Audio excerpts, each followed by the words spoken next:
Assalaamu calaykum waraxmatullaahi wabarakaatuh. Aabe safar dheer u galay si uu goobjoog uga noqdo dhalashada ilmihiisa u horeeya, kadibna dhibaatooyin ka soo sheegtay dhanka safarka intii uu ku jiray. Ugu dambeynna 6 bilood kadib la helay meydkiisii oo xubnihiisa qaar laga jaray, iyo arrinta ka sii yaabka iyo cabsida badan oo noqotay goobta laga helay meydkiisa.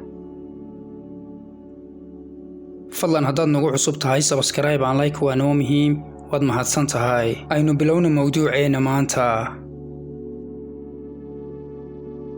Matsus Kafeshki oo ahaa 30 jir Boolish ah, waxa uu ka soo jeedaa tuulo yar oo lagu magacaabo Hudkow, taasi oo ku taala koonfur bari Poland, isagoo la noolaa aabihii kana shaqayn jiray magaalada Hanover ee dalka Jarmalka. Waxa uu doonayay inuu booqdo saaxiibtii, taasi oo ku noolay tuulo yar oo lagu magacaabo Libyangora oo ku taala dalka Poland, taasi oo wax yar kadib dhali rabtay ilmahoodii koobaad. Waxaanu qorsheynayay guur kadib dhalashada ilmahooda koobaad. kadib wuxuu isku diyaariyay safar dhanka dhulka ah March 28 sanadii 2018, isagoo ka soo baxay magaalada Hanover abaare 11 iyo bar habeenimo. Sida saxda waxay ahayd inuu soo gaadho tuulada Libyangora ku dhawaad 8 ama 9 subaxnimo ee maalinta xigta, laakiin nasiib darro tuuladaas muu gaadhin ilaa maalintan aynu joogno.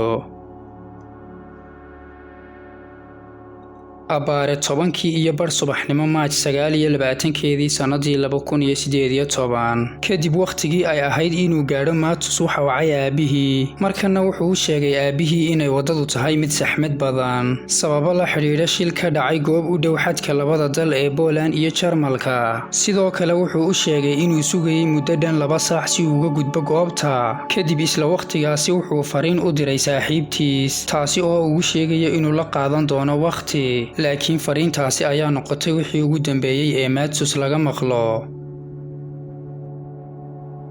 kadib ku dhawaad saacad fariintaasi marar badan waxaa wacday saaxiibtiis, taasi oo gebi ahaanba ka weyday wax jawaab ah, bilowdayna inay ka warwarto. Markana waxay wacday Matsus walaashii abaare 5 galabnimo ee maalintaas, iyadoo ku wargelisay in aanay haynin Matsus iyo in ay gebi ahaanba ku guuldareysatay inay hesho xidhiidhkiisa.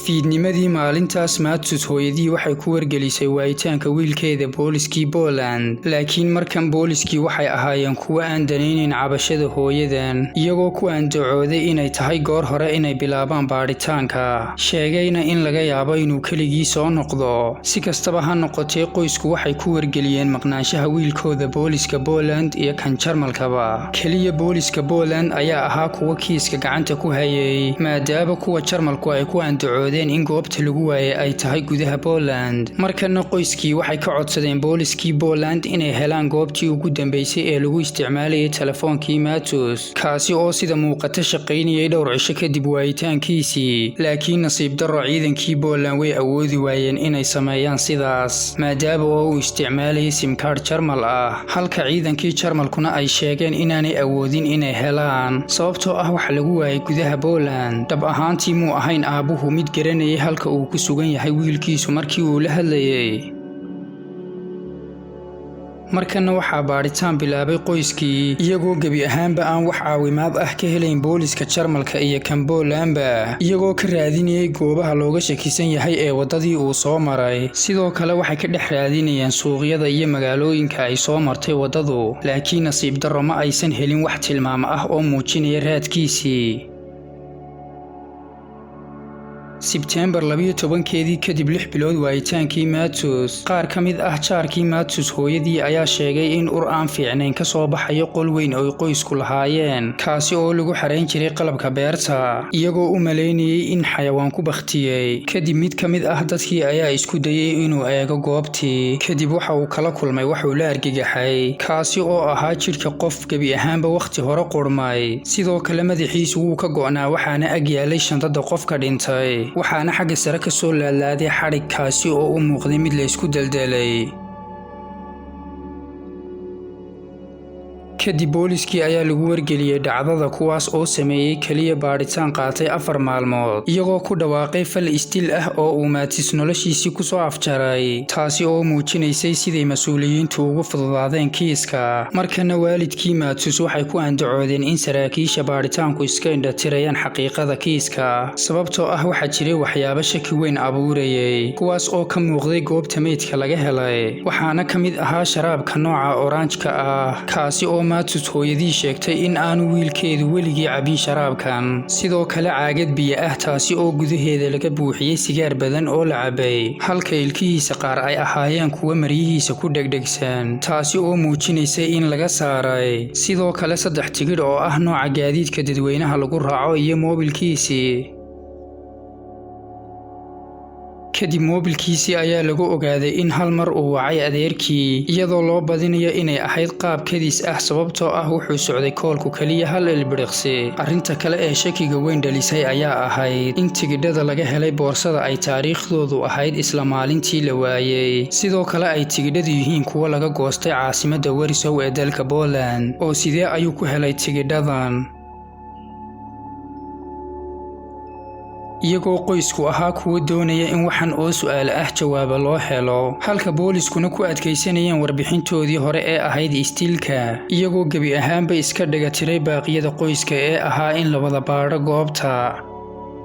bal suurayso daawade adigoo u baahan in aad cadaalad u hesho wiilkaagii kadibna lagula dhaqmo sidan liidata dabcan waana sida dhacday oo arrintaasi waxay cadho baahsan ku abuurtay qoyskii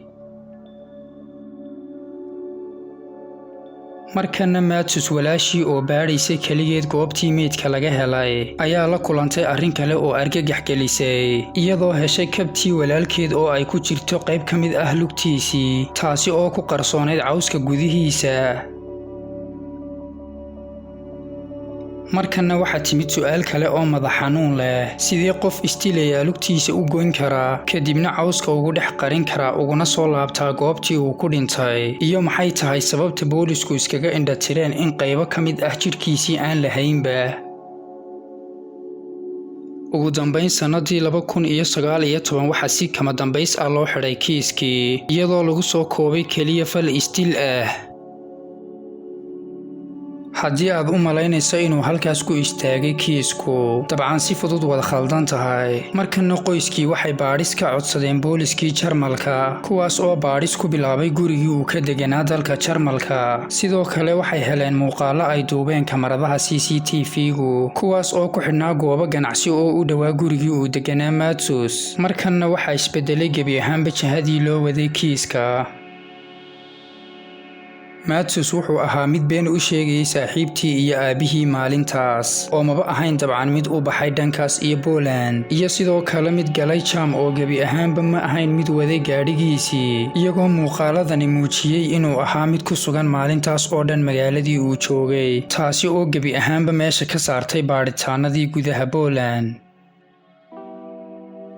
galabtii maalintii ay ahayd inuu gaadho tuuladii ay joogtay saaxiibtii waxa la xaqiijiyay inuu ahaa mid safar tareen ku tagay magaalada Frankfurt ee dalka Jarmalka iyadoo la aaminsan yahay inuu dul maray buundadan hortiina ka muuqata ku dhawaad 24 saac kadib wicitaankii aabihii kadib waxa la xaqiijiyay inuu shakhsi kula kulmay hotel halkaasi ahaa laakiin gabi ahaanba waxa la waayay macluumaad ku saabsan shakhsigaas kadib kulankaasi Matthews wuxuu tareen kale u raacay magaalada Warsaw ee caasimadda Booliska isagoo halkaasina bas kale uga sii raacay magaalada Samoski ee isla Poland taasi oo kaliya 13 mayl u jirtay tuuladii uu ka soo jeeday sidoo kalena meydkiisa laga helay waxa la aaminsan yahay in goobta meydkiisa laga helay uu soo gaaray saqdhexe oo habeenimo ah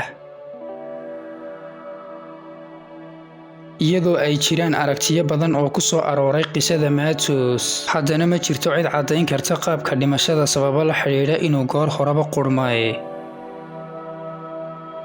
miyuu istilay mise sidoo kale waa la dilay sidoo kale sidee lugtiisu ku tagtay goob ka durugsan halkii jirka intiisa kale ay ahayd mid taala maxay tahay sababta ilkihiisu uga maqnaayeen iyo arrinka ugu yaabka badan oo ah yuu yahay shakhsigan uu kula kulmay gudaha hoteelka